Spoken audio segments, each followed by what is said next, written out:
Thanks. I'd like to welcome everybody to the meeting tonight. I'm going to call it to order at 4:07. And moving on, please stand and join me for the Pledge of Allegiance. I pledge allegiance to the flag of the United States of America and to the republic for which it stands, one nation, under God, indivisible, with liberty and justice for all.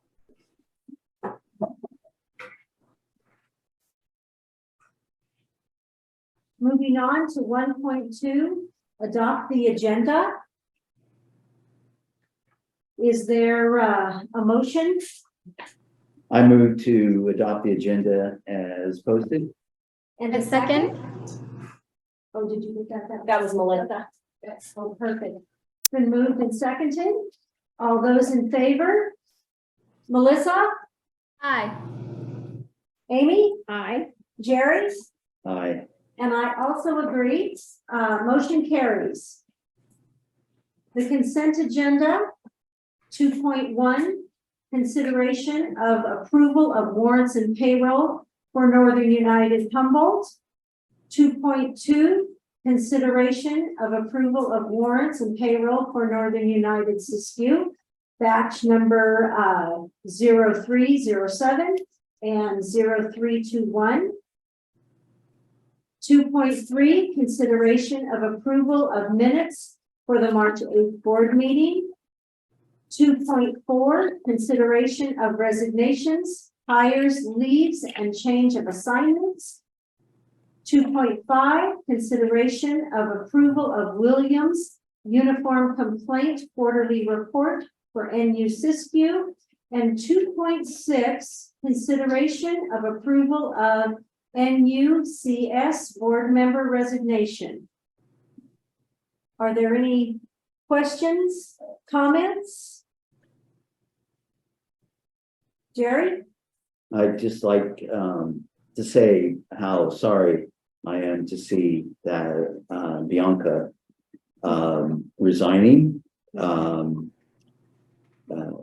She was one of the original members of the board. Personally, I had a lot of respect for her, enjoyed interacting with her. Just two lovely girls, and she was a really good part of the original team, and I'll miss her. Also, you know, as Rosemary knows and Sherry knows, you know, I credit her with the phrase, you know, and it's kind of wonky. So anyway, that's, I just want to be able to state that for the record. She will be missed. She will be missed. She will be missed. Thank you, Jerry. That sums up my feelings exactly.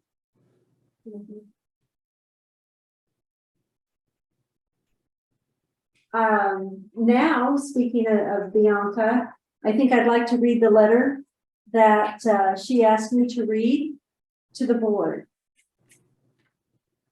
It says here, I am grateful for the time I've spent working alongside each of you, and now my time has come to resign. I am resigning effective immediately. For many years, I've juggled 2 to 3 jobs or contracts, along with the responsibilities of being on the board of directors. But now I am in a place where I need to narrow my focus. I'm making efforts to secure a position that will take up most of my professional focus, and to truly carve out this path for myself, I need to let go of some of my current operations now. I also recently dissolved the political action committee I was running to make space for this process. This has not been an easy decision, as I thoroughly enjoy this role, but it is necessary for me at this juncture. I know that all of you will continue to do great things and lead the district in the best possible way for the students and the whole school community. I am proud to know each of you and thankful for your presence. Of course, I will continue to be an advocate for Northern United Charter Schools and remain a part of the school community as Lucia continues to be a student at NU Siskiyou. I wish all of you the very best. Kindly, Bianca.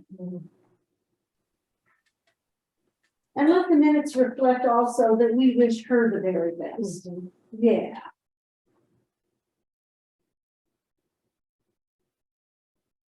So with that being said, is there a motion to accept the consent agenda? I'll motion to accept the consent agenda as posted. And a second? I'll second. All those in favor? Melissa? Aye. Amy? Aye. Jerry?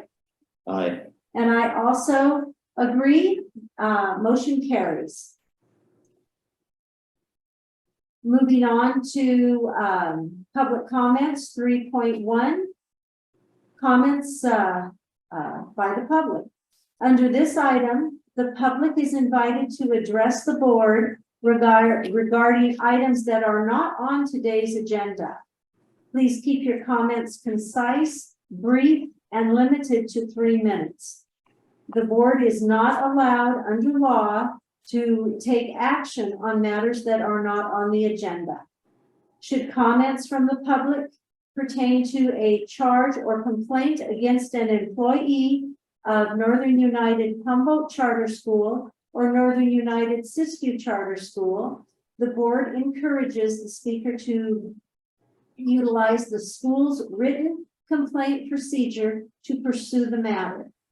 The public will have an opportunity to comment on all agenda items as those items are heard. Do we have any public comments? Hi, Mr. Swanner. Welcome, Mr. Swanner. Thank you. Not sure if you can see me on there or not. Oh, we can see you.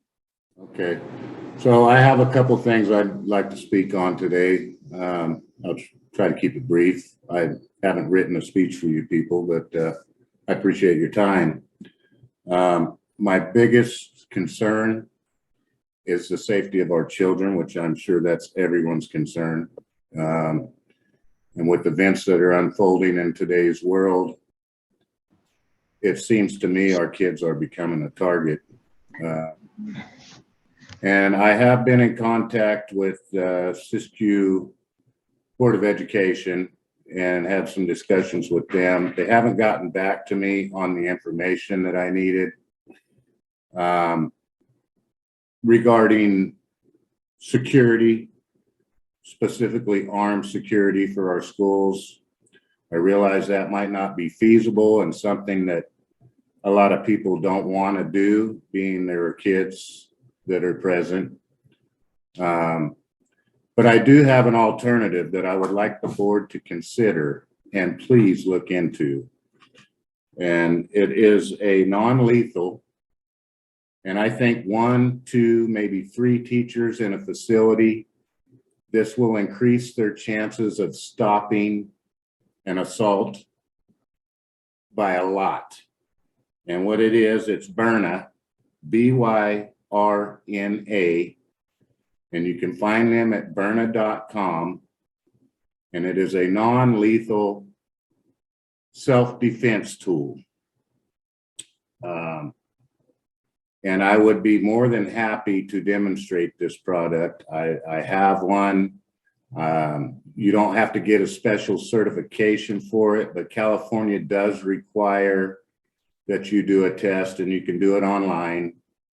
And you learn many things, how to detect threats, how to confront it, how to deal with it, as well as learn how to use the product. As I said, it's non-lethal. It has a few different phases to it. There's it's basically a pepper gun, but it will shoot it's a hard plastic ball, which I can tell you is pretty effective. It will stun somebody rather quickly. And then also for the certification, what it does is you can get a pepper ball that I will guarantee you will incapacitate a threat and give the opportunity to either get the children away or subdue the threat. Now, I seriously would like the board to look into it. And I'll just say, if you go on the internet, particularly YouTube, and you look at reviews on this product, please don't listen to these guys that you'll know when they're nonsense right off the bat, because there are some guys on there that think this is a game. It's not, obviously.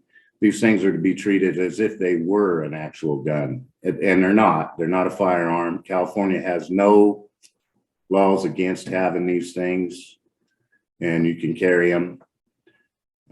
They do look a lot like a gun, but you can get them in many colors. You can get them in pink if you wanted to.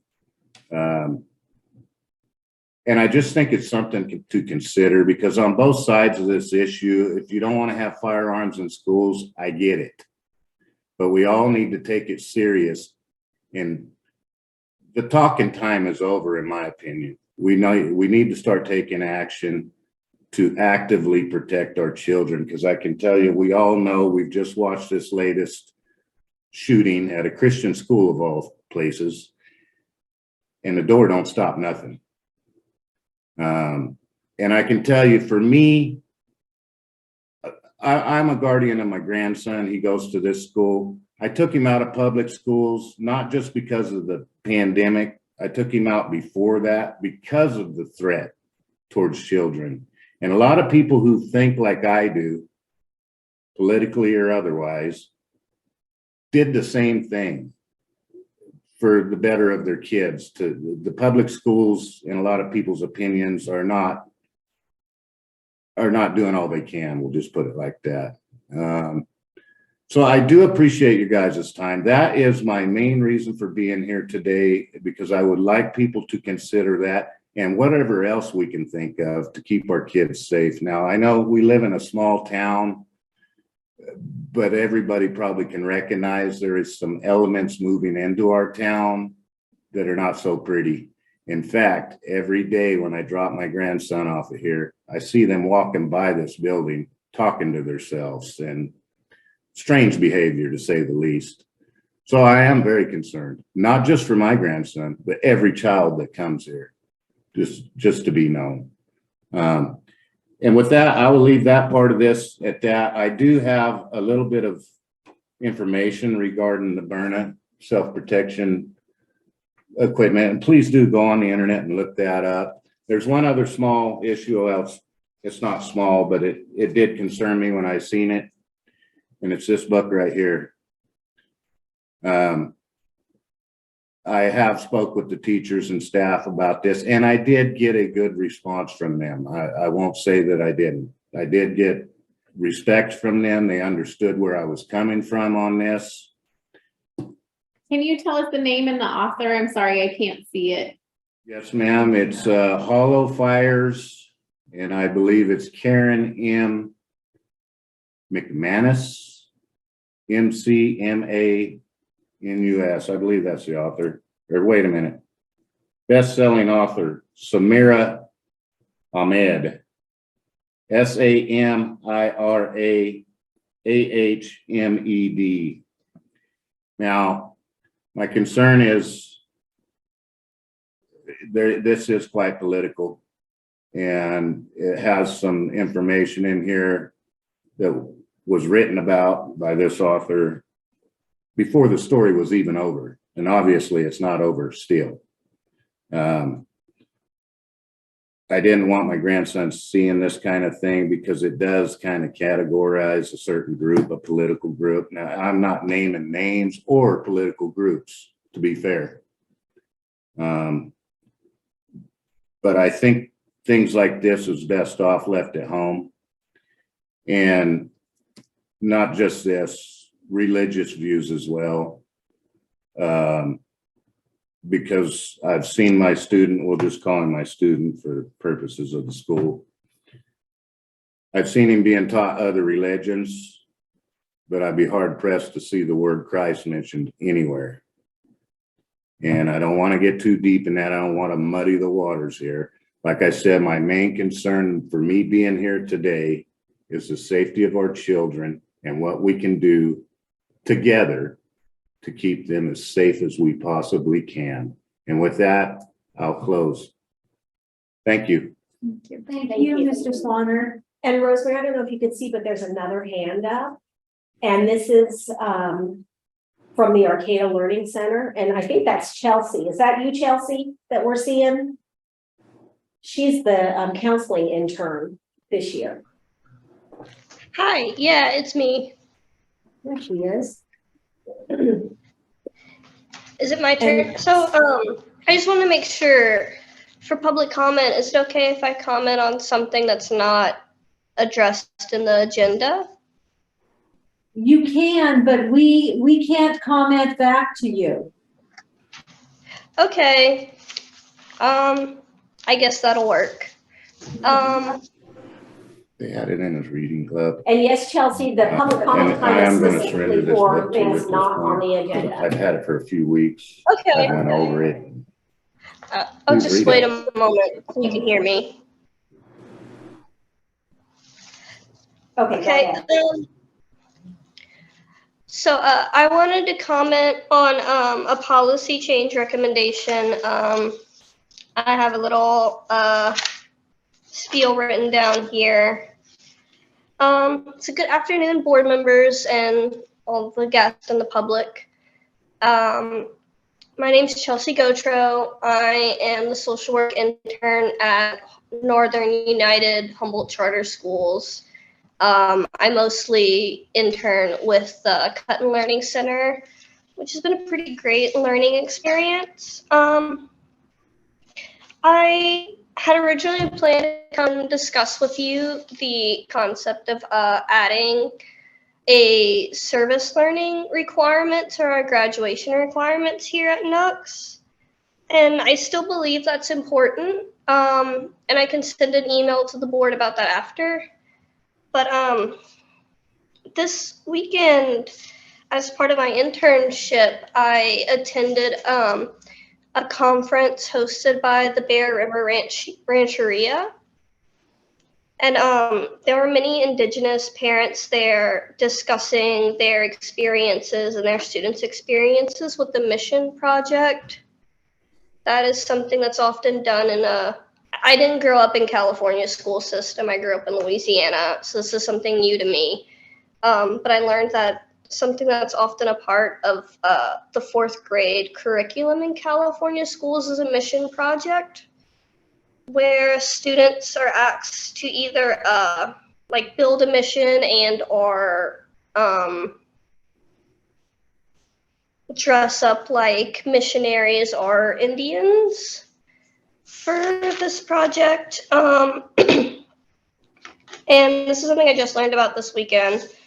And I talked to some of the teachers at NUCS, and I truly believe, having met the NUCS teachers that I have, I of course haven't had a chance to go to all the learning centers and meet all the teachers, but the teachers that I have met, they are extreme, and the staff that I've met besides the teachers do extremely care for their students and want the best experience for their students and don't want to give their students misinformation.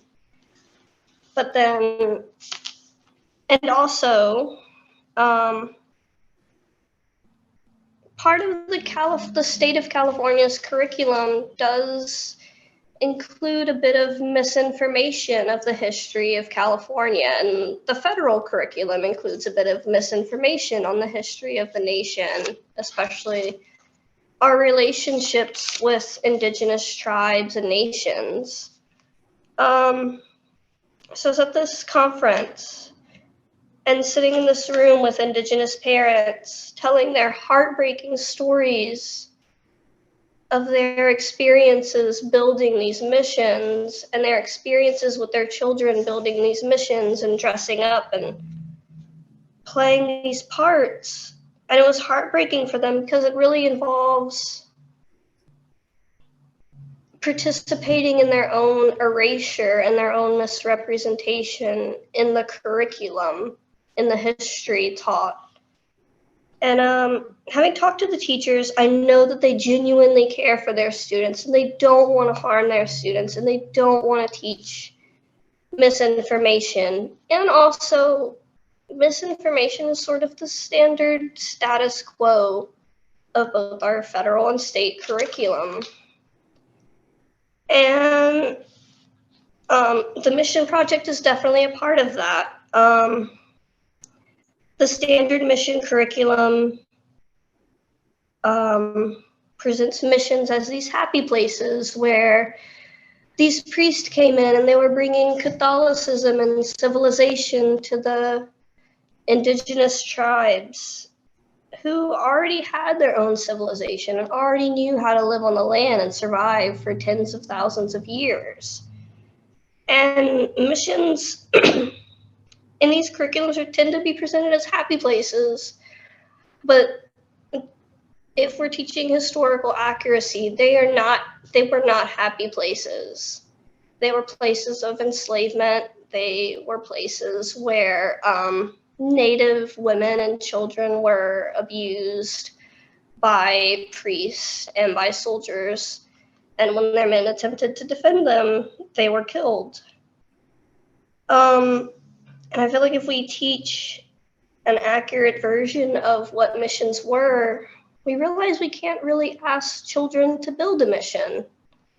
That it's equivalent to asking children to research and reconstruct a southern plantation where people were sexually abused and forced into enslavement. And I think there are, other ways. I think that the architecture of California is extremely interesting. And I think that there are better ways that we can teach our children about art and architecture. And there are definitely more historically accurate ways that we can teach children about California's history. And the California Department of Education somewhat agrees with me. The California Department of Education on this issue has stated, building missions does not help students understand the period and is offensive to many. Dr. Kutcha Riesling Balding, who's a Hoopa, Yurok, and Karuk woman who teaches here at Cal Poly Humboldt, and she's also a department chair, and she's also a highly regarded author and scholar in Native American history, whose mother did not let her build a mission for her 4th grade project. She explains the, quote, mission mythology is one that attempts to venerate the leaders of the mission system.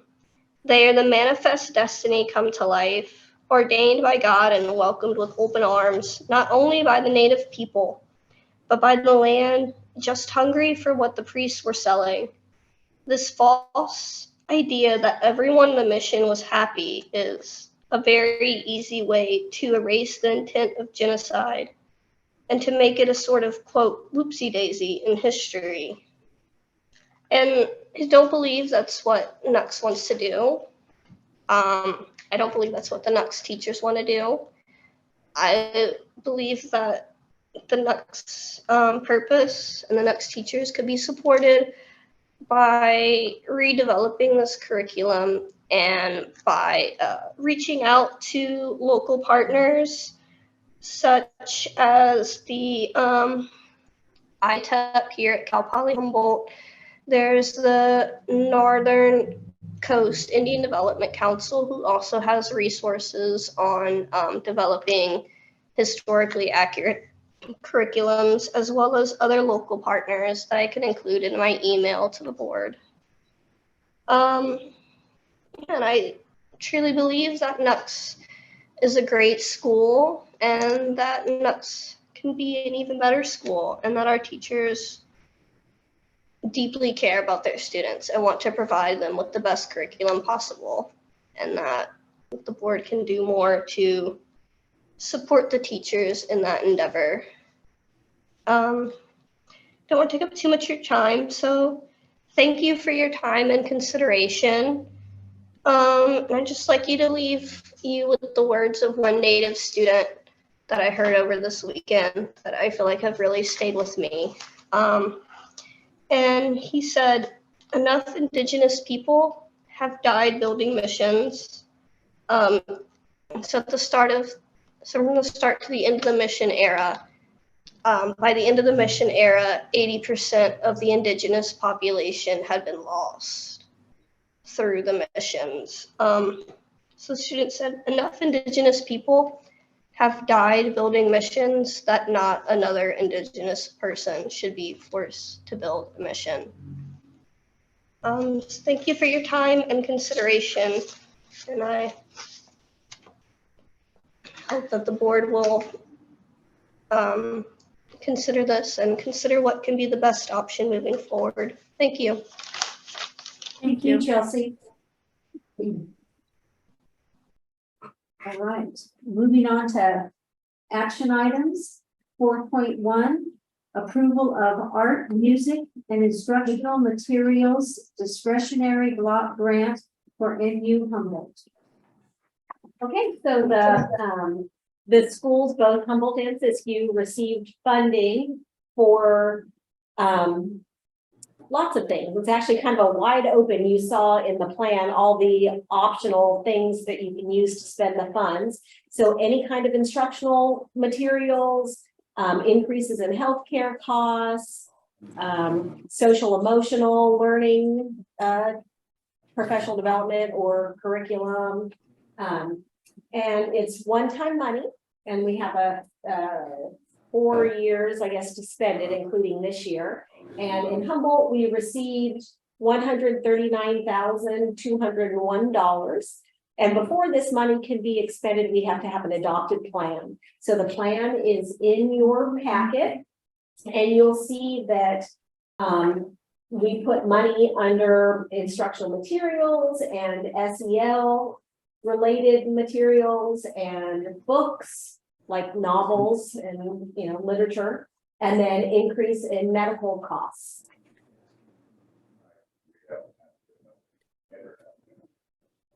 Any questions or further discussion for Sherry?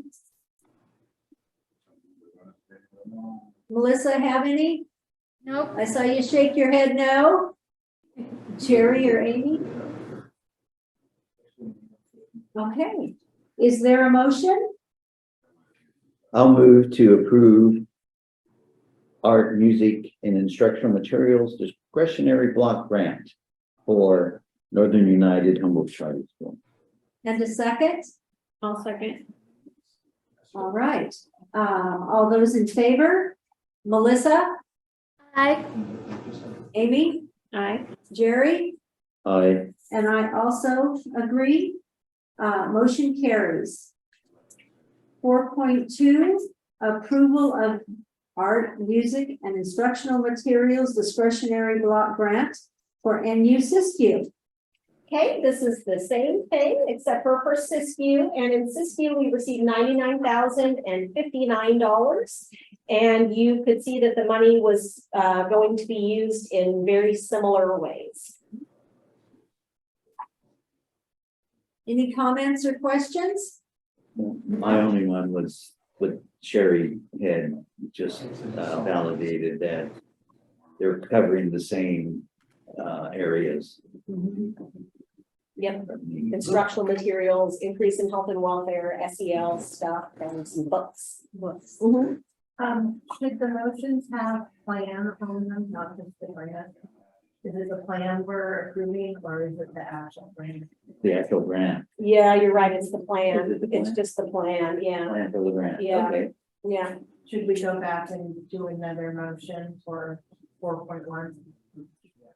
I honestly don't think it matters. I mean, we don't have to approve a grant, we just have to approve the plan. Okay. So, having it approved here is what that is. Okay.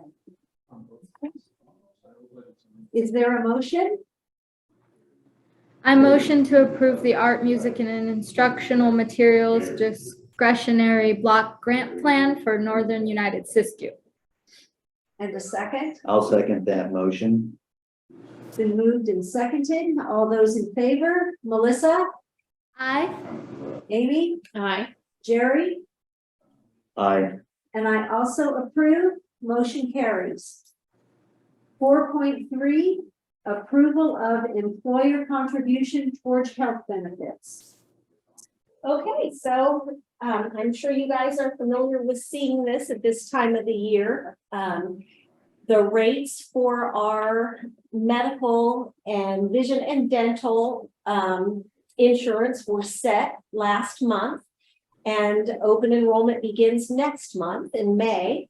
And so April is the time that the board has to decide what the schools will be able to cover so that people know what to enroll in May. So you have the information in your background, in the background information about the increase in cost that the new rates will be. Vision and dental had no increase. Medical had an increase, and it wasn't a specific percentage across the board. Different tiers had different amounts of percentage. The employee only tier actually had the biggest increase. But anyway, you see the cost there. And so we calculated the overall cost and what it would do to our ending balance. And so we are recommending to continue to cover the Spruce plan as well as vision and dental for full-time employees and, prorated based on somebody's FTE. That's often online course. Are there any questions or comments for Sherry? Thank you Alright. for the recommendation. Thanks for letting us know what you recommend, because I'm like, Yeah, okay, how do course. these percentages look? Does this look good?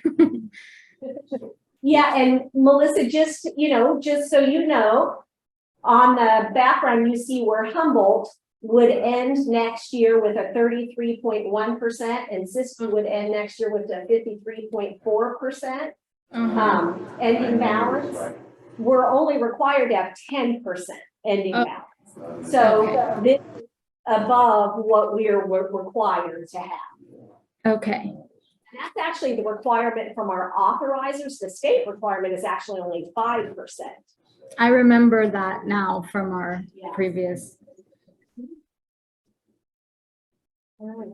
Any other comments or questions? If anybody wants to reach out to me, Is there a motion? that's my phone number. Email, say that, that's fine.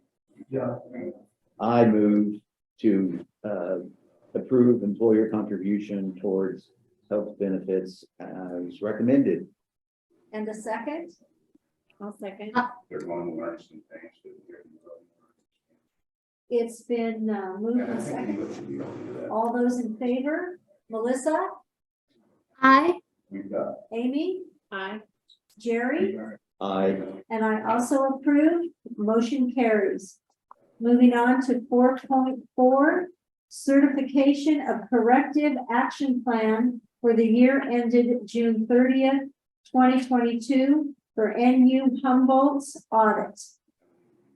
Okay, so we received Humboldt's audit back. This is our financial audit from last school year. We'd already gotten Siskiyou's back. And we had one finding, and that was that it was late, that we had asked for an extension. And that was due to the Humboldt County Treasury not reconciling their cash on time. And then that ripple effect then affects everybody who has their money in the county treasury, which are all the schools. So that was our finding. And so when that happens, when we have a finding, we have to certify our corrective action plan. And this was the second year in a row that we had this same finding. And our corrective action is that we will work closely with the auditor to have an on-time audit next year. That was also our corrective action plan last year as well. All right. Any other comments or questions for Sherry? It is what it is. Hearing none, is there a motion? I'll make a I'm- mo. Go The ahead. Corrective action plan for the year ended June 30, 2022 for Northern United Humboldt Charter Schools audit. And a second? I'll second. It's been moved. All those in favor? Melissa? Aye. Amy? Aye. Jerry? Aye. And I also agree. Motion carries.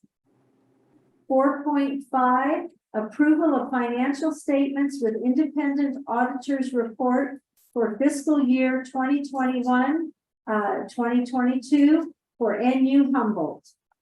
And this is the audit itself. This is the actual audit, completed audit, which I gave you guys all a bound copy too.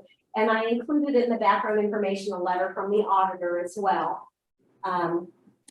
And, you know, as I stated in the last item, we did have one finding, and that was for being late, but everything else looks really good. And I would like to thank the staff, our student record staff, our personnel staff, our fiscal staff, for all of their work. So much goes into having a clean audit. And so I just can't thank them enough for that. Thank you. Kudos to them. Yes. Is there any other comments or questions? Hearing none, is there a motion? I move to approve the financial statements with the independent auditors report of the fiscal year 2022 for NUHCS. And a second? I'll second that motion.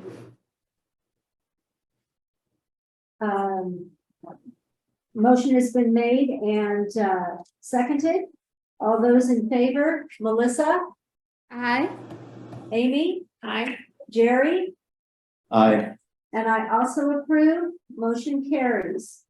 Moving on to 4.6, approval of offboarding protocol for NU Charter Schools Board Handbook. Okay, so this was a discussion item last month, and feedback was given, and we've edited based on the feedback given, and so it is now in your packet as an action item. Are there any questions or comments for Sherry? Jerry? First, I apologize for not participating in the discussion last month. Damn COVID. Hey, you were sick. You don't have to apologize for being. I've read through it, and generally speaking, it covers everything that we like. However, I think it's too broad in general, that it needs specifics. I think we should have learned from experience that if we don't have something spelled out, then we're reacting. And I think we're better served by having a little more specifics.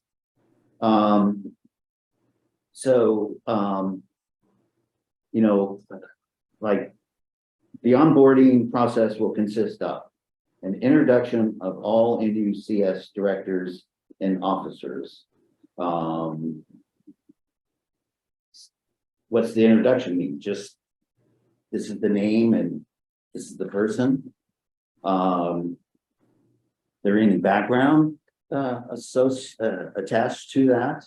How long they've been with the district and in what capacity, so on. A review of the handbook, including all protocols, which are what? What are the protocols? Calendar of meeting dates, contact lists, so on. explanation of board roles. Do we have that written out somewhere? What are the roles?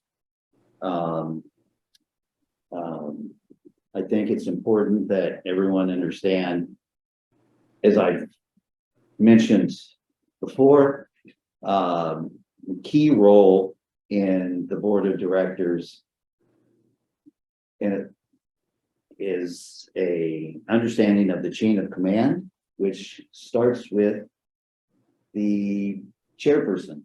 And you may recall I went through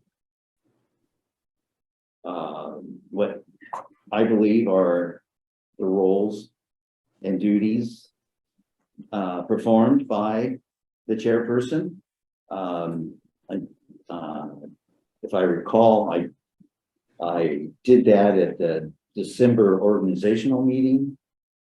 And someone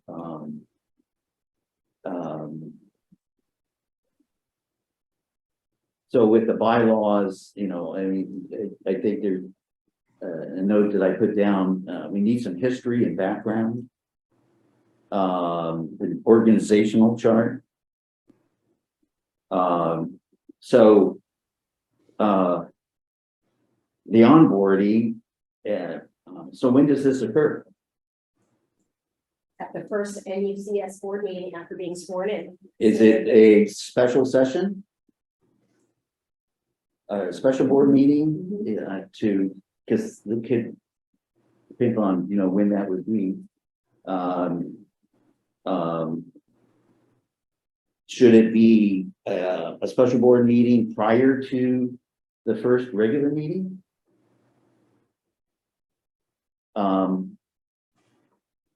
There are many suggestions, and one of the things I had referred to previously, where did we go? Is the from the National Charter School Resource Center. I presented this before. It's the Charter School Governing Board composition, a toolkit for board members, and it talks about holding a new board member orientation, assign a board buddy, a welcome packet, and it goes through tips and all of that. But then beyond that, they have a section starting on page 12 on onboarding. And so they suggest that, part of this onboarding that, I mean, again, it's going to overwhelm this person, but to begin to get them familiar with how things operate, suggestion is that they be given 3 months, 3 meetings worth of minutes, so they can see what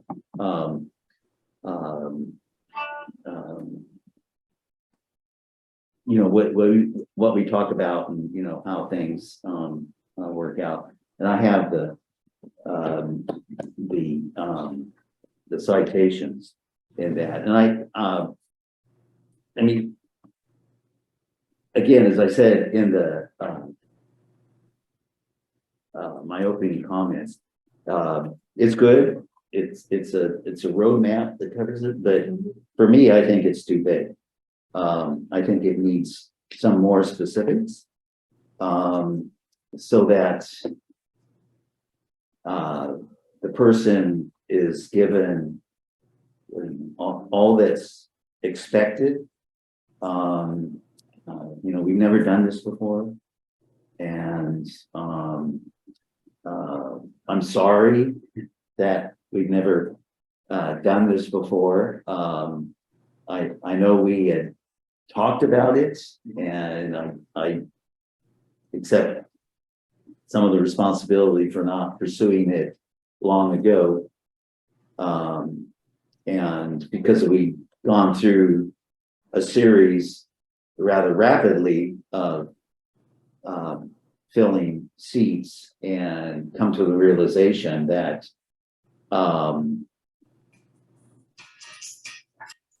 we basically, it boils down to, you know, a cliche that you can't fault somebody for not doing what they didn't know or how things were supposed to be.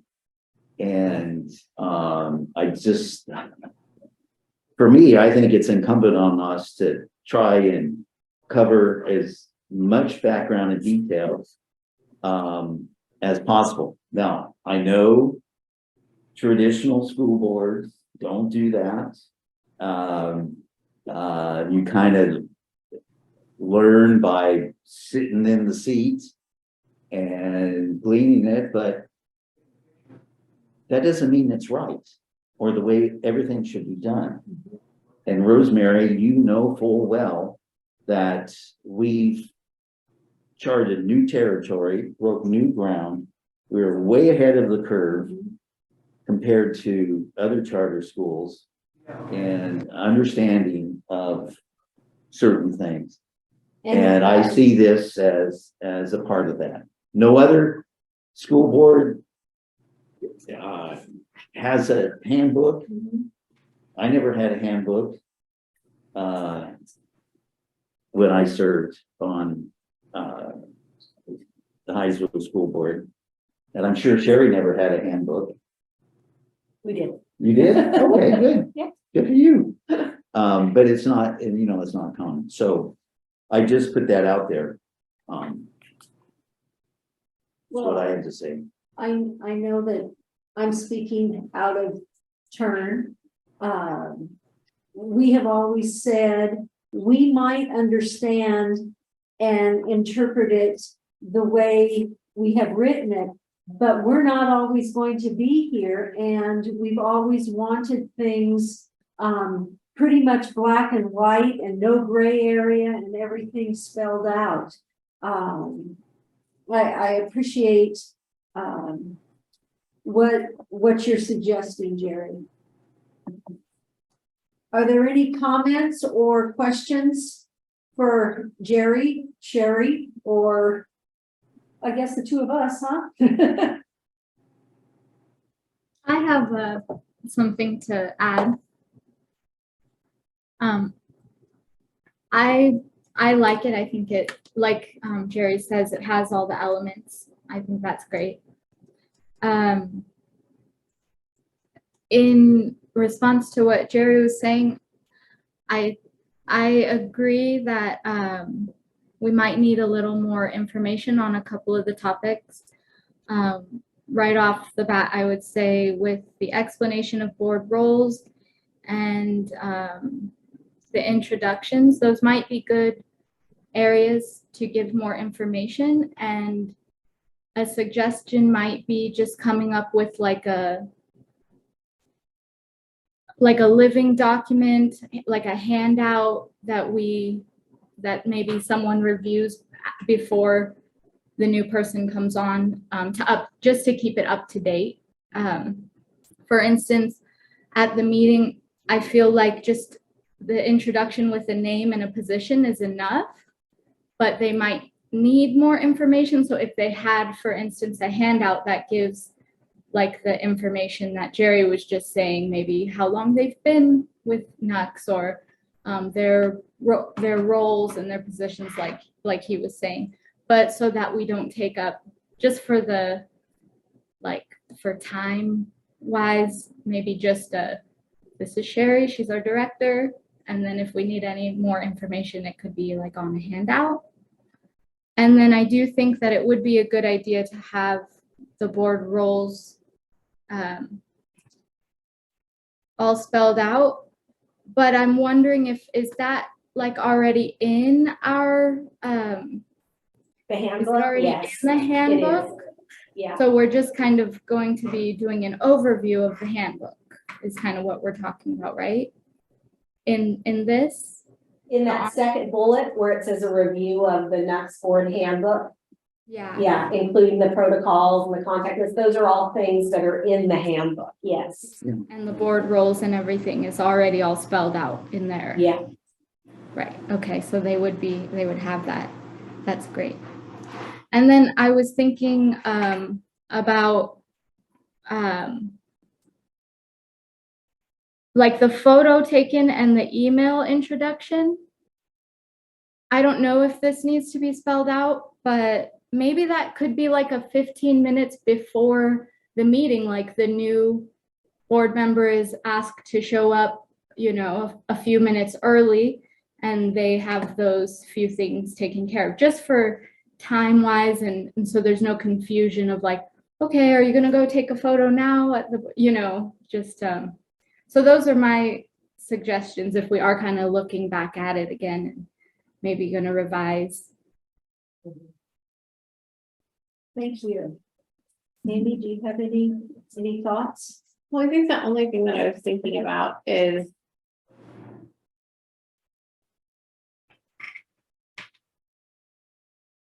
at some point,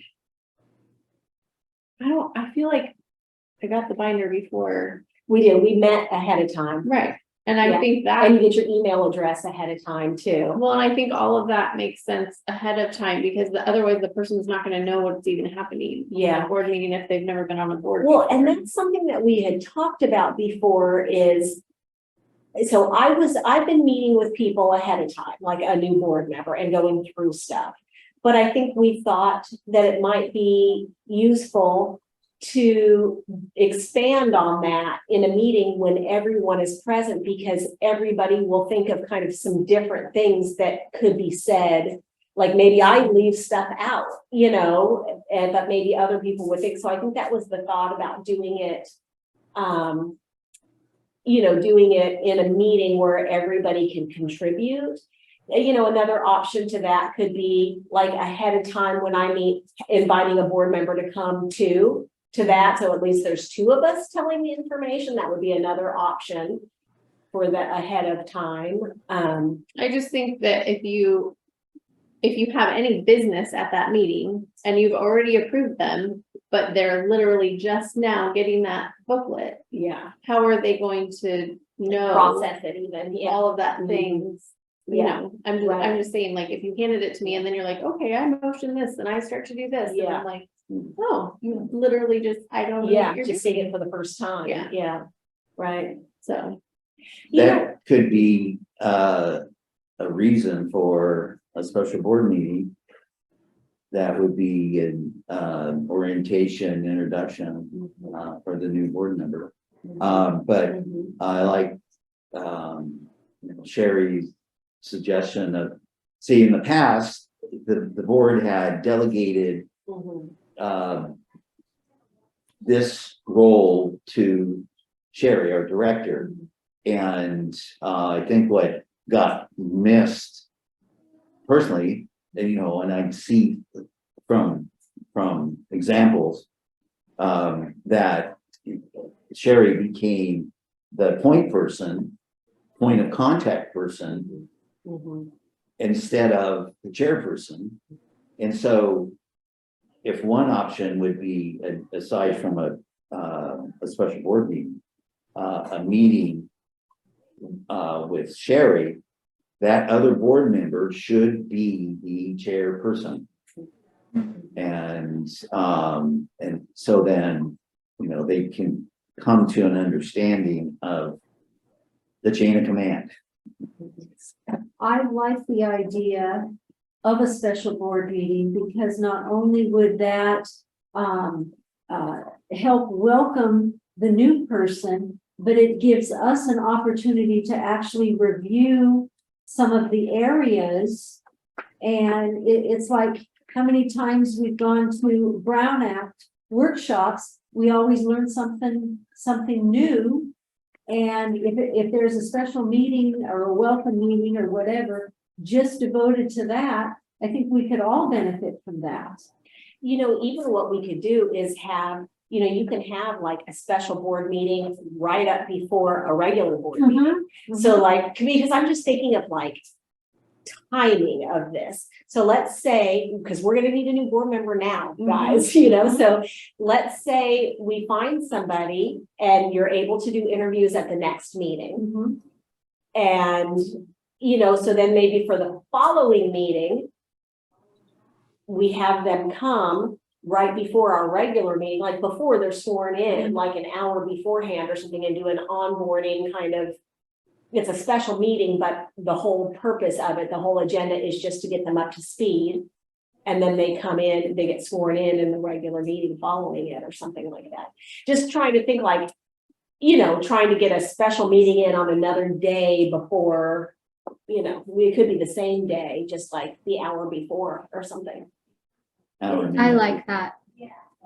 And it could be, but I'm thinking, would that truly prepare a new person right before? Well, nothing's gonna prepare a new person. Nothing is gonna, you have to be through, really, it's a year of Mhm. cycles. We're not gonna be able to tell somebody every single thing No. that happens on every agenda for a year. No. So it really is an overview, it can't be everything. But I think that, and then too, when you're told a lot of information at one time, you don't retain it. No. So it's sitting in these meetings month after month where things kind of start to click. Each time you hear something a second time, you're like, oh yeah, Yeah. now I get that one, or I remember that, or whatever. So none of that can happen in an onboarding meeting. I think the idea is more like the broad, this is what the board does, these are the roles, these are the protocols that are laid out in the handbook.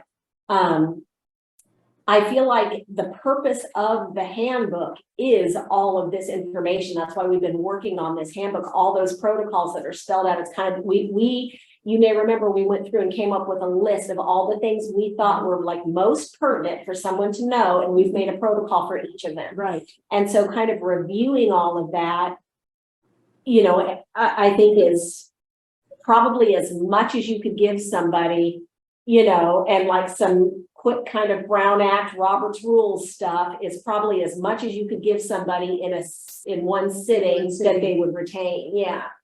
Although in the protocols, if I recall, there is not a clear-cut description of the role of the chairperson of the board of directors and how I tried to interject that along the way, but I don't have my handbook with me to look, but I don't believe there. It's not the role of each office of the board. It's the role of the board. Yeah, the board. That's what's in there, the roles But- and responsibilities of the board. But I don't think Yeah. that's good, Yeah. but that alone is not sufficient. So maybe what we need to do is add in the handbook, the offices that the board members can hold and what those do. The chair and vice chair. Yeah, because the mention of it, what you find in the bylaws, it doesn't really talk about, the function, the day-to-day function Yeah. of those. So, it's not so much the vice chair, but it is the chair. So, So hearing all of the comments, this is what you Thank can you. review. hearing all of the comments, where do we want to go from here? Do we want to take action on this? Do we want to perhaps revisit it next meeting? Jerry? I move that we table 4.6 until next month for further discussion, further review.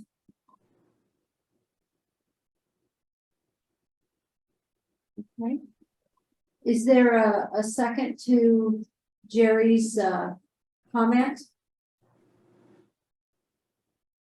I second that. Are we going to have another discussion on this, or Sherry, do you think you have kind of just a plan to bring it back to another place of action? No, I definitely don't feel like I have enough direction to bring it back as action. And I was going to recommend that maybe we have a subcommittee of board members work on this because, we just kicked around a lot of different ideas of some, of things that could make it more specific, like, do we have it in a special meeting? Do we not? Do we, do we have a pre-meeting with a board, the board chair? Like, we just kicked around a lot of different suggestions. I almost wonder if it wouldn't be better to just have a subcommittee to work on it and then bring it back once you feel like it's ready to go. Unless you want to just keep discussing it in the meetings whole group. I like the subcommittee. And, once it comes back, then we can Yeah. discuss it further Absolutely. and, wordsmith or however we do when we step into action. Yeah. So it could just be, 2 board members, and then I would be happy to, work on that committee as well if you wanted me to, but we just couldn't have a majority of board members, so Right. it would be a meeting. Right. Then, I don't know, it's just a thought if we wanted to do it that way. What are your thoughts, Melissa and Amy, about a subcommittee? I think that would be great. So the purpose of the subcommittee would be to reanalyze this paper right here. Yeah. Okay, Yeah. in lieu of that, as I'm reading this and all the things that are here, I think I don't know how much of this paper needs to be altered if we're going to alter the handbook. You know what I mean? Like, is that Well, this paper is in the handbook. After we've been creating a Right. protocol, I put it in the handbook. right? And so they're getting, Oh, I see what I'm you're saying saying. they're getting all this information at the same time. Yeah, So if you're saying on here that you're going to get the handbook, you're gonna get the protocols, you're gonna get that, you're gonna get the board members, introductions, all the things, mhm. an explanation of board roles, you're handing them this paper at the same time you're handing them Yeah, all it's that part of it. information. Mhm, it's like one thing. So Mhm. I don't know that changing this paper like really is going to do. The only point of this paper is to tell you what you're getting. In my opinion, like, isn't that what this Mhm. is the beginning where it says, this is all the stuff you're getting. And then we're giving them all the stuff at the same time, Mhm. so. Yeah. Changing wording on this page, I mean, we can change wording on this page, but you're still, the important words are inside the meat Mhm. of the handbook. Except they're not all there, as Right. Jerry pointed out, like the office roles aren't in there, like which office, Right, so that's what we need to change, like, we can put the office roles on here too, I guess, but I'm saying priority wise, like, we need to change that The handbook. section of the handbook that says Mhm. the office roles and what they That's a do. good point. So, I mean, Yeah. if we're handing them all the things at the same time, in my Mhm. brain, you're doing double the work Mhm. to hand them the same thing at the same time. So this paper is actually accurate if you're literally handing them the corrected version Mhm. of the handbook. Mhm. Does that make sense? Mhm. Yeah, I understand, I follow you, yeah. Yeah, I see your point. But, going to, Rosemary made a comment that, this would work for the composition of the board right here and now, because we're having this discussion, we all understand, we're kind of all on the same page, but it's not written down anywhere, so that Mhm. as people change, then, Mhm. Mhm. well, it was prior practice. Well, I don't agree with the prior practice. I think, so, that's why, yes, it goes without saying, an introduction to all the directors and officers. But just what does that mean? I mean, to me, it means something very different than it does to possibly Melissa and Amy. So I mean, we could use this, but there's gotta be something to go along with this. That kind of details what we need. Or, a suggestion such as, as the example, I think the introductions needs to be more than, the name and the person. Because we operate, well, we did, as a family, and, the more you know about the people and the history and the background, it's just down to two of us that know, the origin of and the evolvement of to where we are today. Policy wise and running the district, that's not important, because the bottom line is to approve things, allow Sherry to move forward and so on and so forth. But I think that's rather cold and impersonal. That's just my view.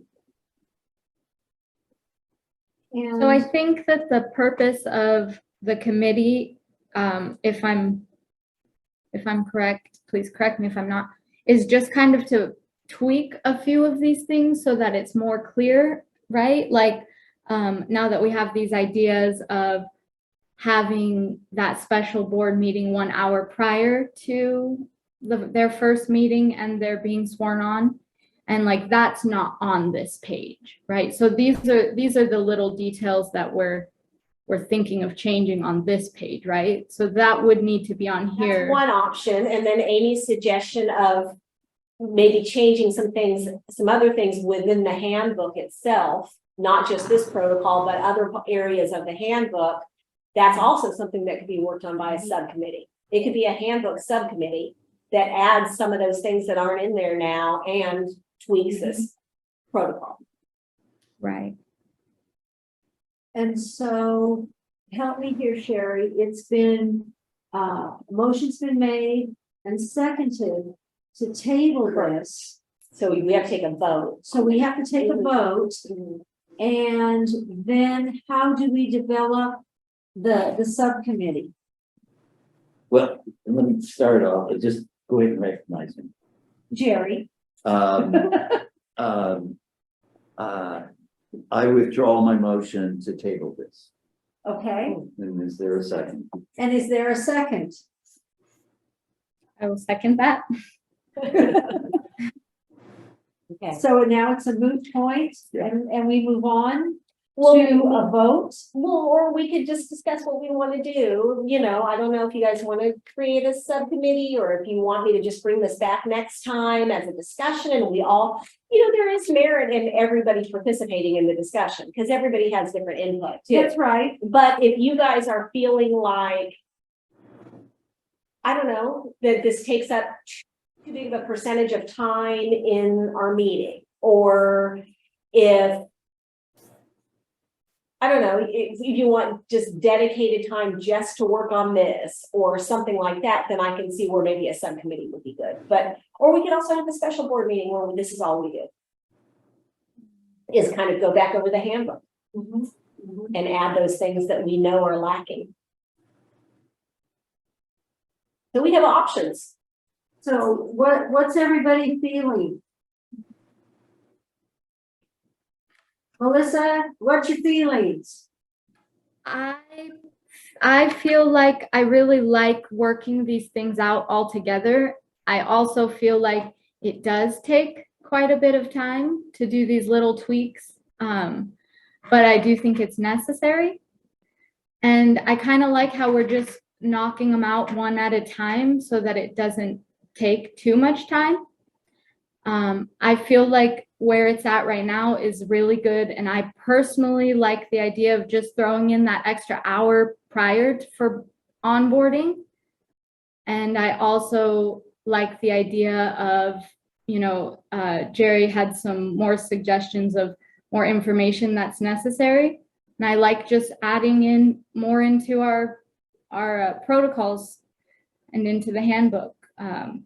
And maybe just knocking them out one at a time, since we're probably going to keep having those like we have so far. We keep coming up with new ideas of things that we need to talk about. And if we create a subcommittee, I think that would be it would be helpful, except for that everyone is going to have little ideas as we keep bringing it forward, and they won't be able to, we would still have to get together and talk like this about them so that the subcommittee could then work on them. So I kind of like how it's going, and I feel like I'd be happy if maybe we just tweaked this a little and then added more information, potentially like Jerry was suggesting, if we all deem it necessary. Thank you. Amy, any thoughts? Yeah, so it sounds like I think, further discussion is necessary and not making it an action item so that we can do those tweaks together. Sounds like, the consensus.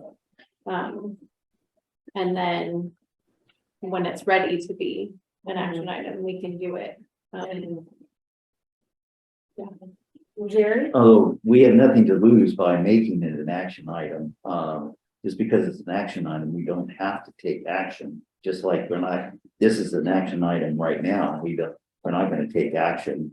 And so just in the event, in case we can properly hammer it out, wordsmith it, next meeting, everybody will come with, how they want something worded or included. We miss a month's opportunity of getting it approved. Yeah. So if we just leave it as, roll it over, and if we work something out next month, fine. If not, it goes to the following. I mean, Does that even make if sense? even if we adopted it this month, even if you did approve it this month, it could still come next month again to edit. This is a working document. It can change anytime we want, Sure. Yeah. Okay. So Jerry and Melissa withdrew their motions. So I will ask again, is there a motion to approve the onboarding, offboarding protocol?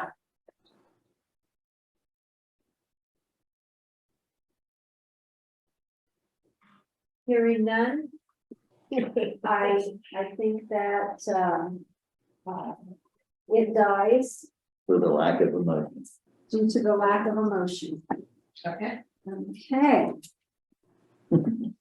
Moving on Sorry to about No, that's okay. 4.7, approval of the 2023-24 NU charters, certificated and classified pay schedules.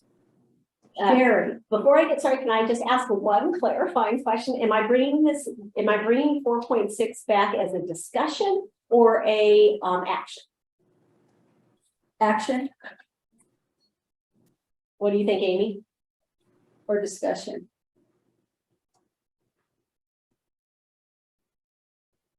Does it? My understanding was if we're going to have it as an action item, that it has to be written and we have to read on it before that. I thought. Well, I would just discussion- bring this I would put this Right, exact same. but the wording in motion is to approve that.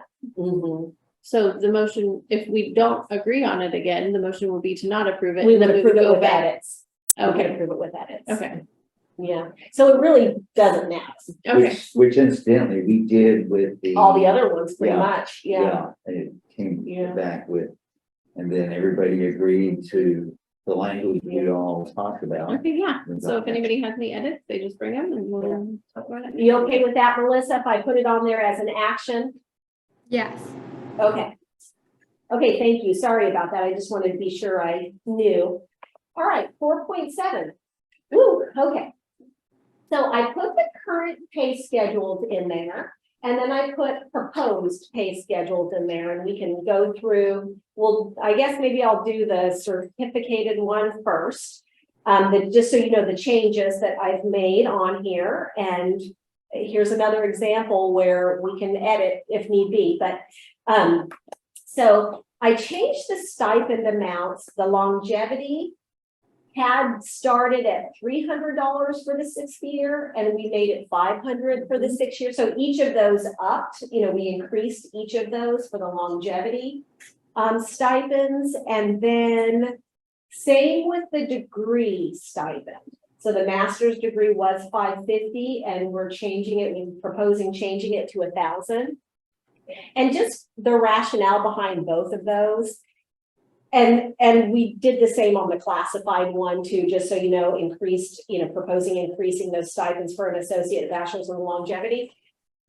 As we've been doing hiring, we've done, quite a bit of hiring in the last couple months. When somebody has a degree, like the bachelor's degree or the master's degree, and we say, you get this stipend, the amount was pretty low. It meant $35 a month is what the bachelor's degree stipend meant. And the master's degree stipend meant like $50 a month. And it didn't feel adequate. And so then we looked at, based on kind of the feedback we were getting as we've been doing this hiring. And so then we looked at the salary comparisons of other schools to see what the stipends were for like masters and bachelors. I don't even know if I found anybody that did an associate's one, but ours were low compared to what others were. And so that was kind of the rationale behind that. Then still on the certificated. So we found, I would refer to it as an error, kind of an oversight. So if you noticed on the current one, the coordinator, the last step of the coordinator was 65.3, but then the first step of director was 63.4.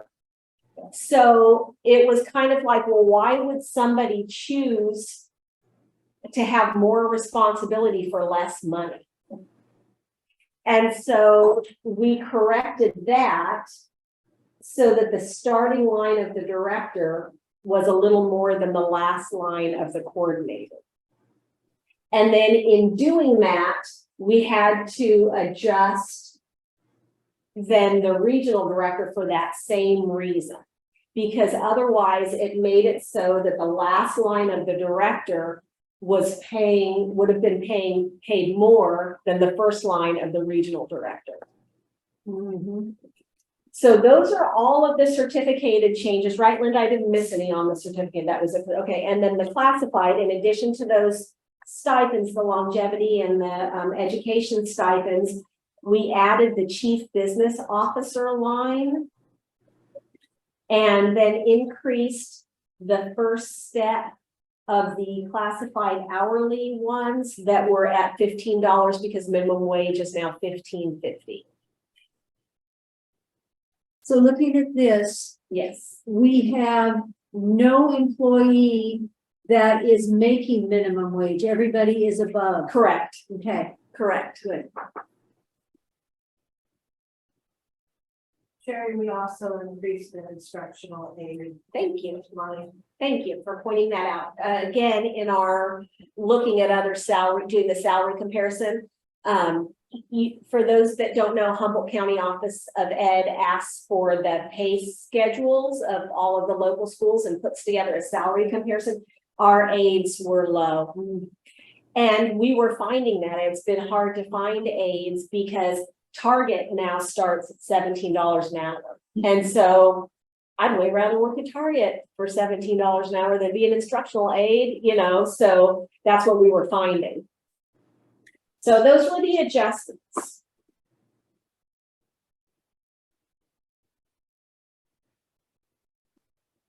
If anybody has any questions. Anything else for Sherry? Okay. Hearing no more discussion, is there a motion? The motion to approve the 2023-2024 NUCS certified and classified fee schedule. And a second? I'll second. It's been moved and seconded. All those in favor, Melissa, Aye. Amy, Aye. Jerry, Aye. and I also approve. Motion carries. Moving on to 4.8, approval of Bryceland Learning Center overnight field trip to Oregon. And so all the information for that is in your packet. This is Bryceland Learning Center, the sixth grade students, and just so you know, Bryceland Learning Center stops at sixth grade. It doesn't go to eighth grade. And so this is like their end of the year, kind of like sixth grade graduation trip.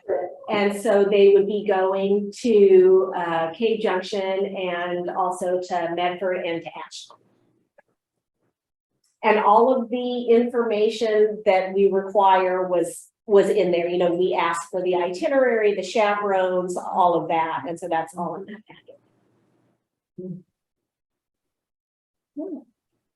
Any other comments or questions? Where is Bryceland? Where is the learning center? It's in southern Humboldt County. That's a fun trip. They get to come up here. Yeah, I know. It'd be neat for like kids at the centers in Siskiyou to go up there at the same time and meet them. Have the Yeah, sixth just grade to meet class up from just for Wairika do fun. that. Yeah. Mhm. Yeah. Our Avid field trips do that. Uh-huh. The Siskiyou Avid kids and the Humboldt Avid kids. Yeah. Okay, It is good. hearing no more discussion, is there a motion? I move to approve the Bryceland Learning Center overnight field trip to Oregon. And a I'll second. All I'll right. second. Thank you. All those in favor? Melissa, Aye. Amy, Aye. Jerry, Aye. and I also approve. Motion carries. Moving on to 4.9, selection of independent auditor for fiscal year 23-24 for NU charters. Okay. So as you guys know, our auditor has decided to no longer audit schools, charter schools or districts. And as a result, everyone in the county who used that auditing firm needed to find new auditors. So I contacted approximately 5 different auditing firms. Only 2 ever replied back to me, so I got 2 bids. This one and another one. The other one was about $10,000 more than this bid. And this particular firm specializes, I don't know if I'd say they specialize in charter schools, but they do a lot of charter schools in the state. And they're always at all the charter school conferences because of that. But more importantly, this firm knew, because they are so, because they do audit so many charter schools in the state, they were familiar with something that not only did our auditor was not aware of, but neither was the other auditor I got the bid from. And what that is, so you know how we've always gotten 2 audits, a Siskiyou audit and a Humboldt audit. Well, according to this auditor, that's not what should be done. It should be 1 audit because both entities have the same federal tax ID number. And there should just be 2 columns within the audit, 1 for each of the, financial statements in each. And she said that she was surprised because we're a charter management organization, and she said she was surprised that our audits have been accepted by the state because of that. And she said, and also we have to combine the 2 schools' federal revenue that we received, because the federal revenue is what determines if you have something called a single audit, not to be confused with doing 1 audit. There's something called a single audit. And what that is it's a special secondary audit that you have to have done if you receive more, 750,000 or more from the federal government, most of our money comes from the state. But if for some reason you receive 750,000 or more from the federal government in any one fiscal year, you have to do the second audit called a single audit. Well, to determine if you need to do a single audit, because it's one federal tax ID number, we're supposed to combine the federal revenue to do. And so I was like, you're kidding when she said this. I'm like, nobody has ever said this. Our auditor has never said. So I reached out to our auditors and I reached out to Corey Weber. He reached out to his auditor who works on the state audit guide. And that person said, yeah.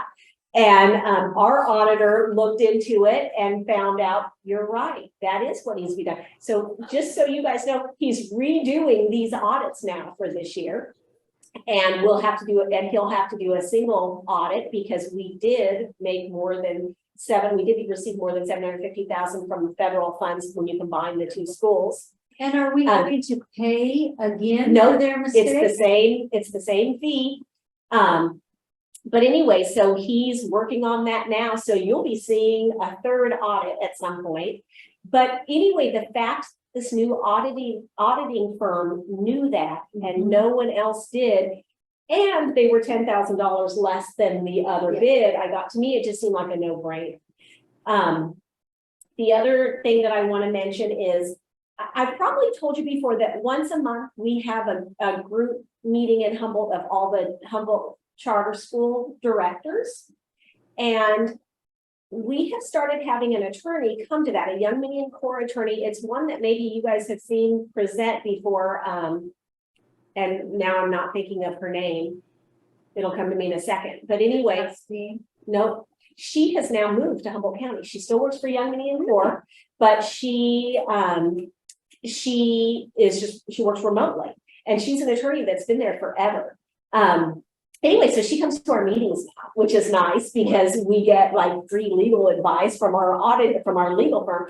But when our last meeting, we had a discussion about like, what auditor are you guys going to go to? Because everybody is doing this.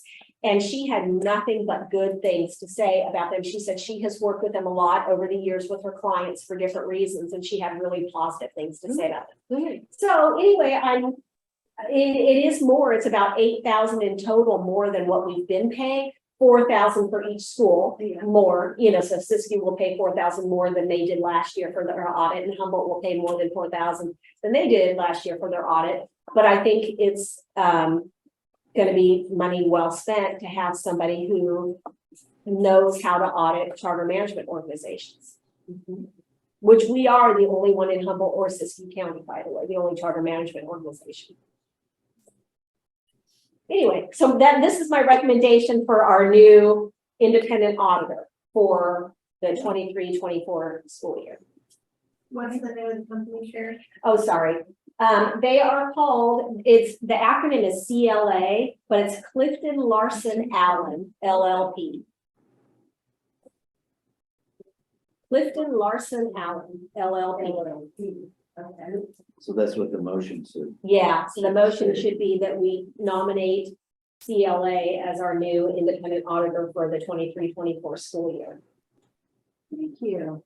Any further questions or comments? Thank you for fact checking on that, Sherry, and making Yeah. sure that they're Yeah, correct. super good, Yeah. really good. Is there a motion?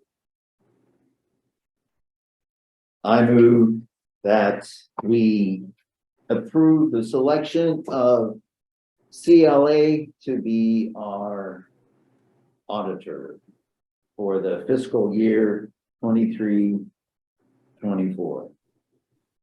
And is there a second? Second. All right. All those in favor? Melissa, Hi. Amy, Aye. Jerry, Aye. and I also agree. Motion carries. Moving down to the room. Makes sense. Mhm. You're. Well, we're not a district, but yeah.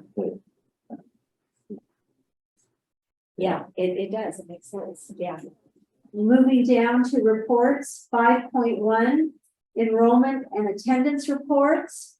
That is in our packet. Are there any comments? Or questions? Let's see. Oh, no, it's not with attendance. All right. Moving on to 5.2, financial report for NU Humboldt and Siskiyou. That also is in our packet. Any questions or comments?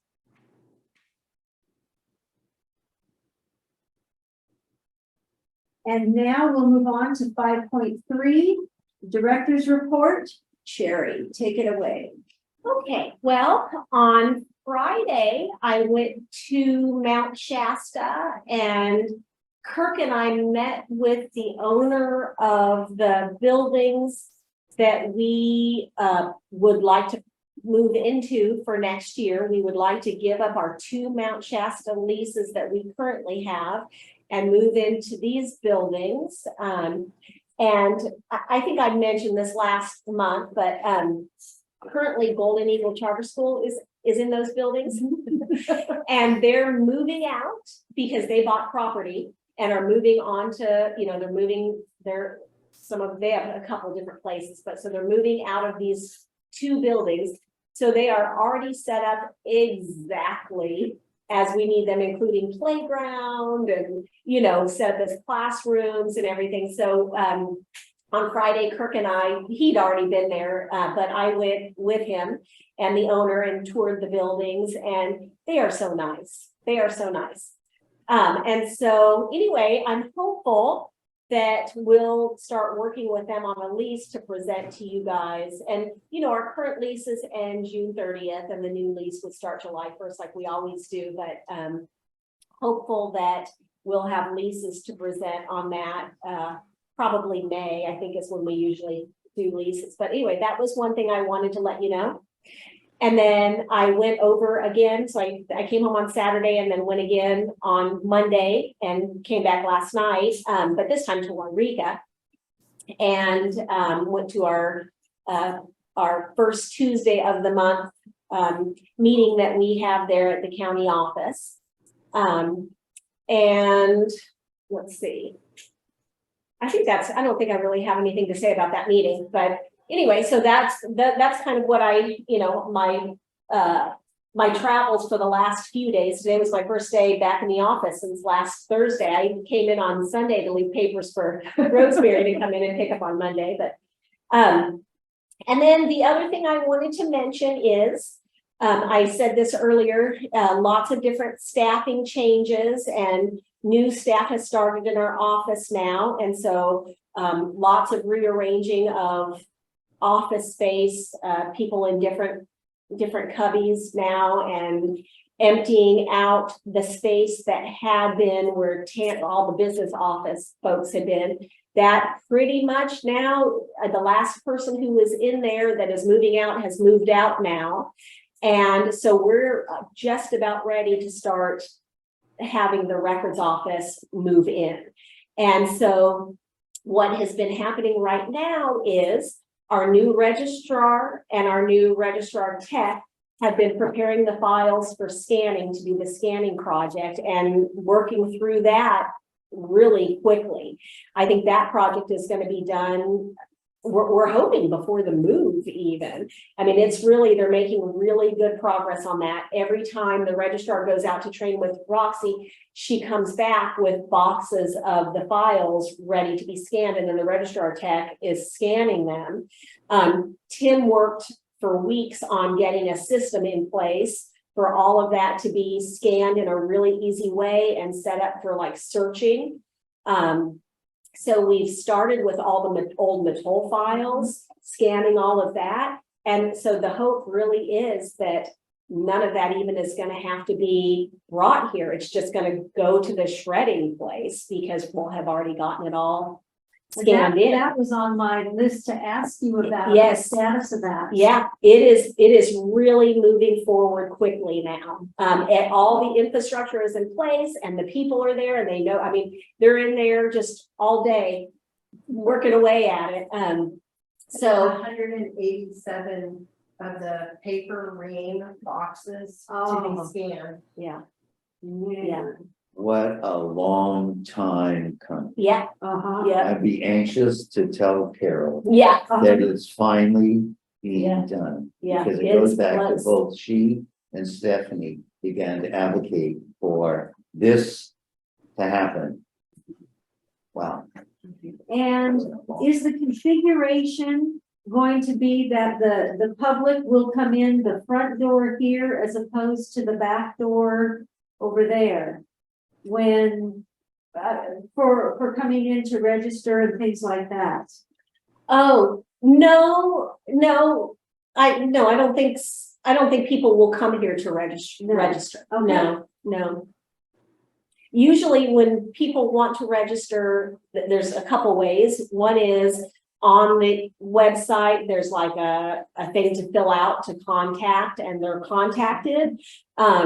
So that's one way. Another is they go directly to one of the learning centers. Okay. Another way is they call, and they come and they either, depending on where they are, like in Southern Humboldt, they never come here. Willow Creek, they don't come here. People who live in the Eureka area, like the home-based independent study people, they just come and pick up a packet from here. Okay. But anyway, yeah. So I think that was everything. I should probably check my notes because I'll forget something. Anybody have any questions or comments? On, the report on the annual goals. Yes. When we get to. Oh, thank you. That is on the agenda next too, isn't it? That is part of my report. Yeah. And I did have one other thing. Okay, well, go ahead. Okay, good. So one other thing before I forget and get on to the annual goals, because I forgot that was on here on this. I wanted to mention one other thing. Well,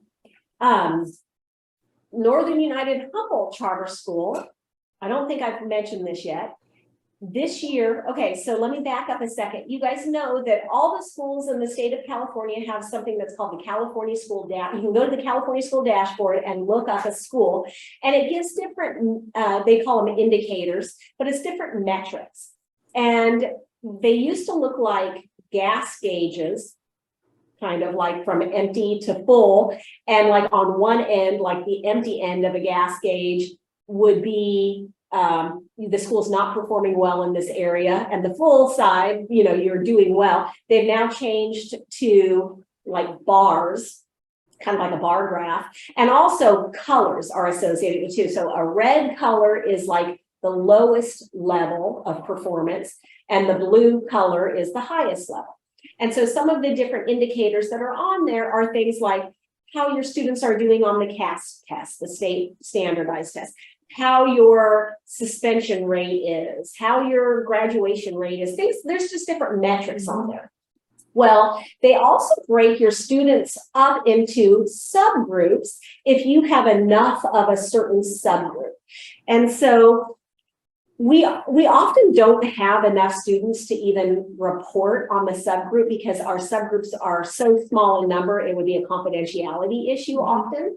For example, maybe we'll have 3 students who English is their second language. We can't really report, they can't publicly report on that data. Well, one of the subgroups that we had enough to report on in some areas this year was students of multiple races. And there weren't enough of those students to report, for example, on their CAS scores, because you only take the CAS if you're in grades 3 through 8 and 11. So we didn't have enough students of multiple races in those grades to report. But we had enough students in all the grades to be able to report on their chronic absenteeism and their suspension rate.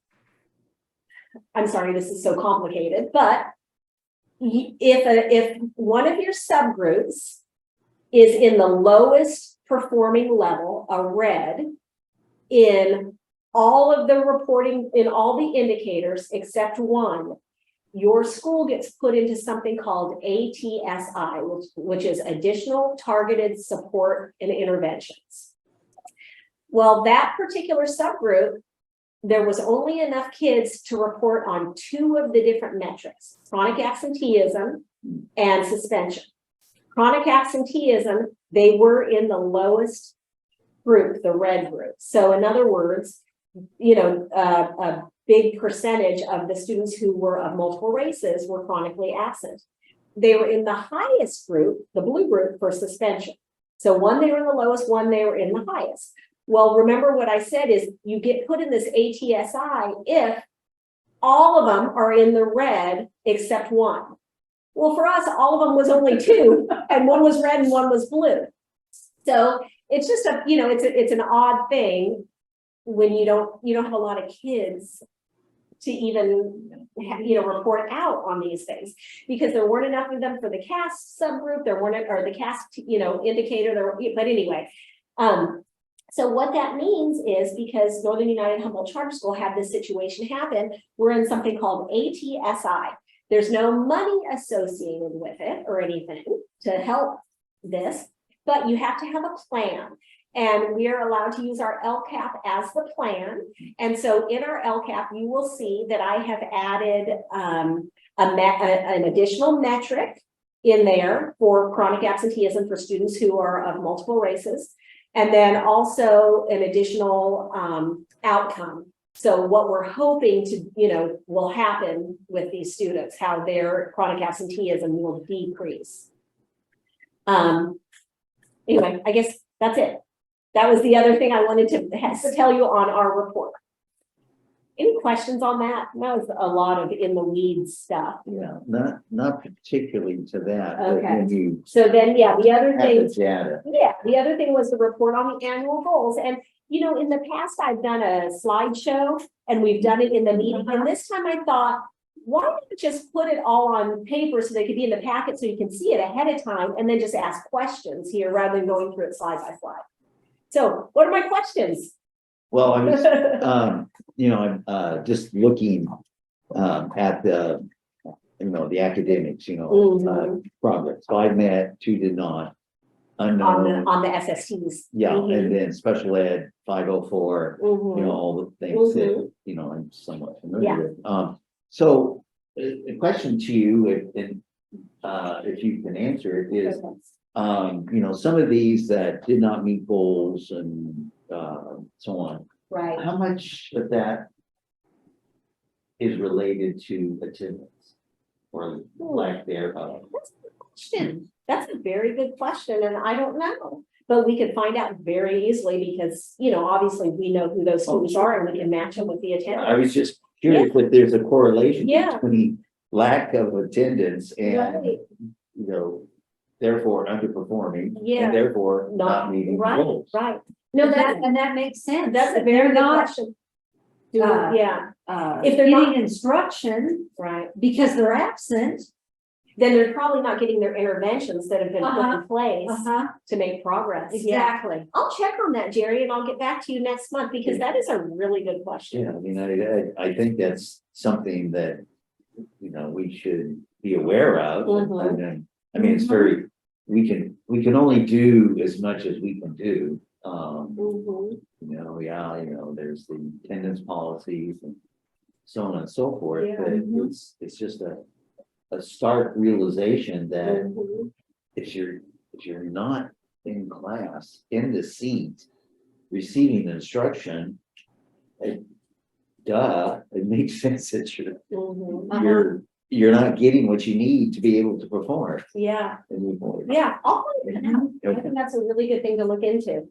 Thank you for that, Jerry. That really is. Yeah. Any other questions for Sherry? Melissa, anything? No questions. Okay.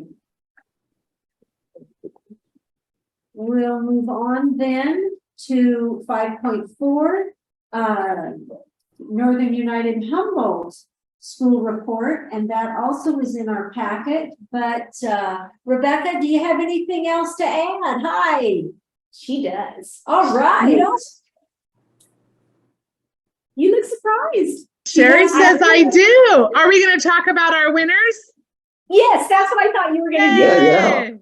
Yeah. Yeah. So Really love it. congratulations to Roxy. Roxy was nominated for Classified Staff and Employee of the Year. So yay, Roxy. These are things that didn't get in the report. They happen now. And Kathy Shermer won an Excellent in Teacher Award with Humboldt County Office of Ed. So congratulations to Kathy. Yeah, great. Yes, wonderful news. Kathy. Thank you, Rebecca. Thank you. Congratulations to those folks. Pass that on to Carol. Anybody have any questions for Rebecca? No, other than comments, I'm just really pleased to see, that our charter school branching out into Sports. sports, participating in that. And it's like, that's just so wonderful. The track and field, and then really pleased to see the science fair winners, and especially the Freitas family. And I'm looking forward to passing that on to Carol, because she was very familiar with the family, and she won't be surprised because she knew that they were really on it. So a really super supportive family, and all that. So that's all Well, good. I would like to make a comment, and nothing against Sherry's reports, but I thoroughly enjoy the highlight of these packets are the reports that Rebecca and Kurt Yes, I agree. supply to us. I agree. And having them in color just takes them over the top. Yeah, So thank you, both of you. You guys, I feel the same way about their reports, because I'm sitting in an office all day. I don't get to see this fun stuff. I don't get to see these kids' faces and Right. stuff, But you know something? Your reports just are not as exciting as theirs. They're not, but looking at their reports are my highlight as well. And I get to see like, oh, there are kids out there. This is awesome. And if you really like to improve on your report format, I'm sure that they will mentor you. Yeah. Moving on to 5.5, which is Kirk's report from Siskiyou. yeah, it's just, again, great. Kirk, do you have anything to add? No, not really, other than, Sherry mentioned the new location that we're going to be moving into in Mount Shasta, and we're all super excited. We've been split apart for a long time. And so now we're all going to be able to come together. It'll just logistically be so much easier. Maybe that should be when we on this side travel over there for the actual ribbon cutting. Yeah. Uh-huh. Yeah, that'll be sometime in July. Uh-huh. Melissa, Amy, or Jerry, any comments or questions for Kirk? Well, once again, it's the color pictures and, all the student interaction. It's just wonderful. It really To see. is. We'll move on then to the board report, 5.6. Melissa, do you have anything this month? I have nothing to report, and the only thing I would say is I can't believe it's already April, that we're getting through it. The school year is almost over. Yes. Amy, anything? No, ma'am. Jerry? No. Well, let me get my notes out because I do. All my notes here. First off, I would like to give kudos to Tammy and her design team Oh, yeah. for the postcard. Oh my gosh, those postcards that they developed, they are to die for. Thank you very much. I brought some over to Siskiyou too, just so. Oh, good, good.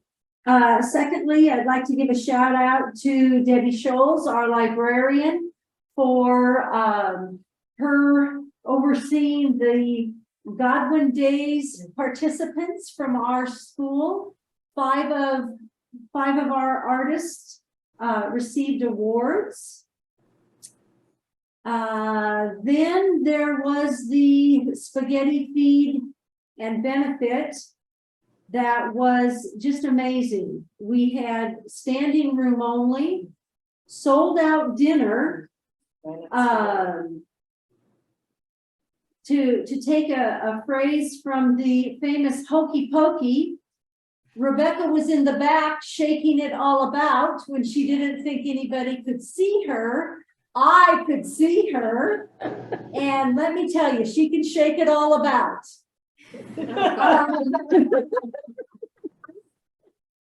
The staff dance was so funny and so amazing. We even had one member of the audience throwing cash. Was that member of the audience's name Rosemary? I don't know. It was not me. No, it wasn't.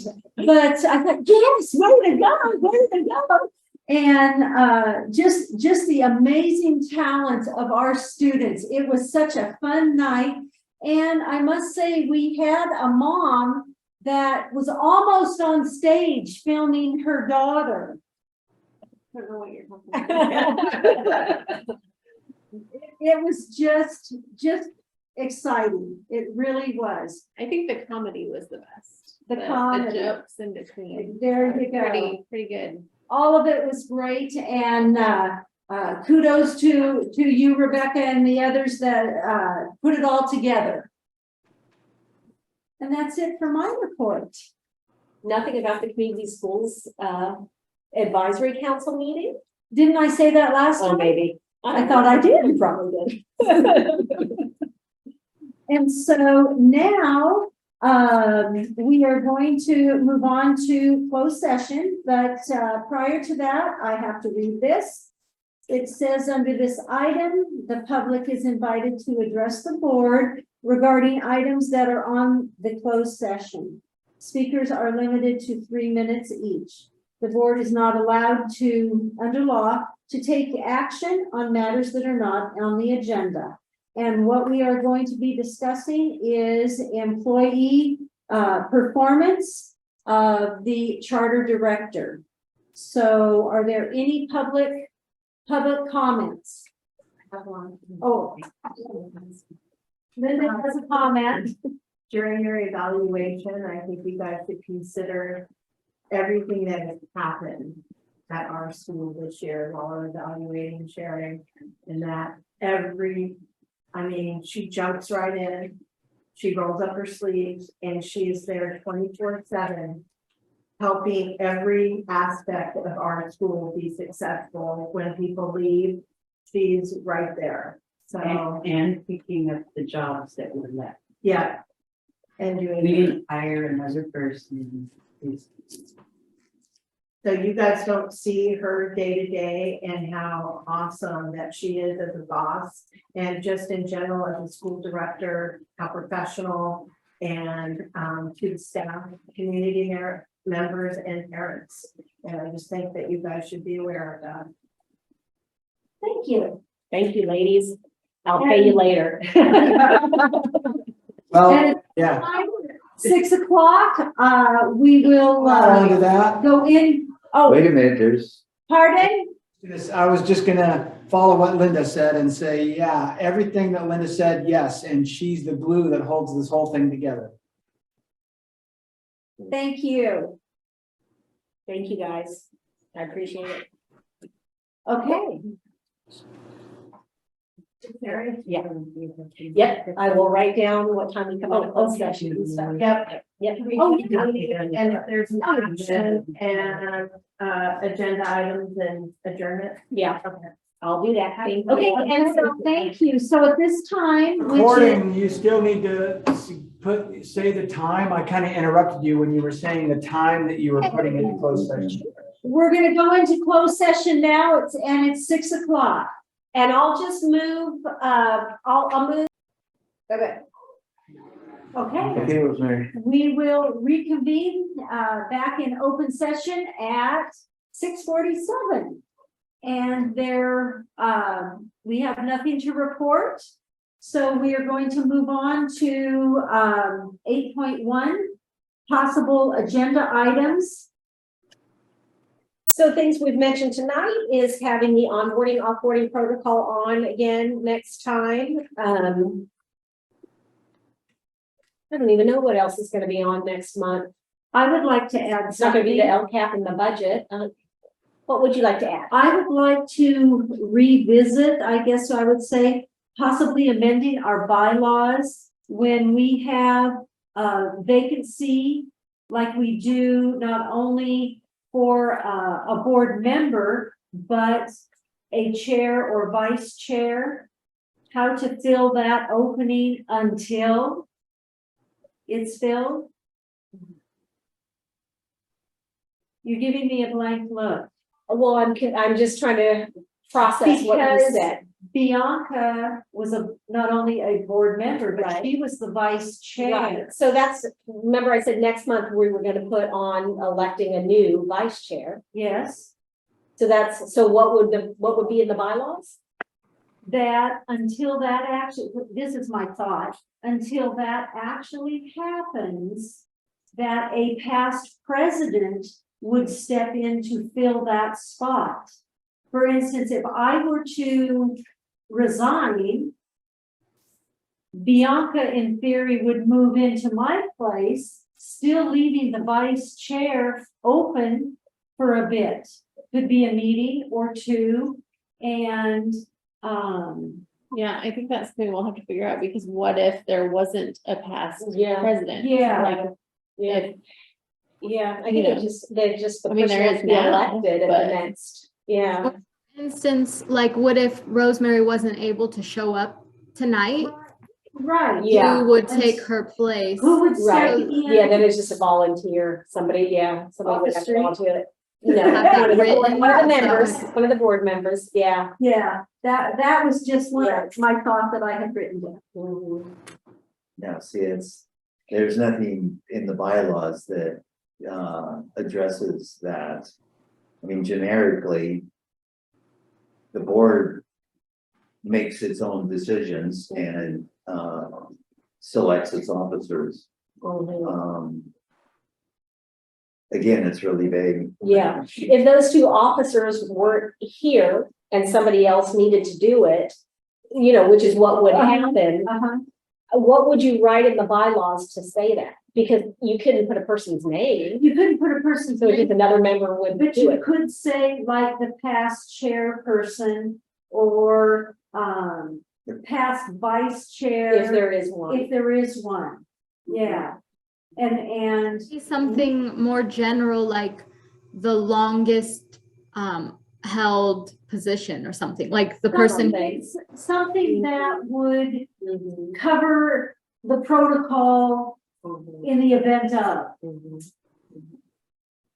That's a good, that's a good angle, Melissa, Uh-huh, along the service, uh-huh. because, it fits, with the suggestion of the former, Mhm. because of knowing how to run the meeting and. Right.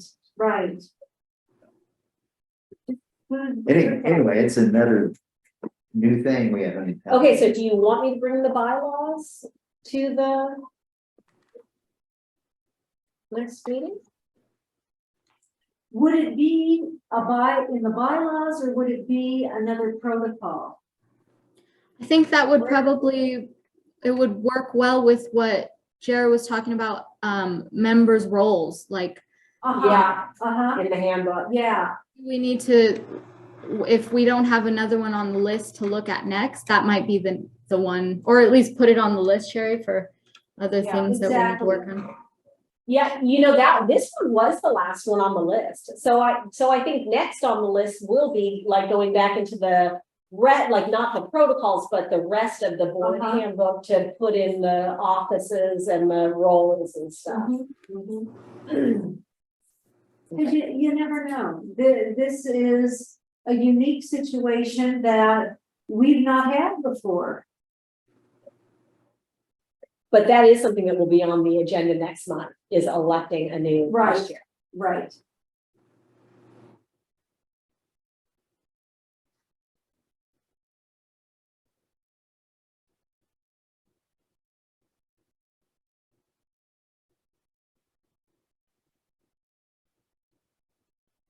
Anything else that anybody can think of? Well, then we'll trust Sherry that you will.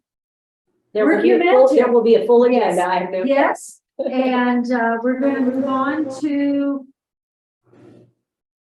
What was that? Nothing.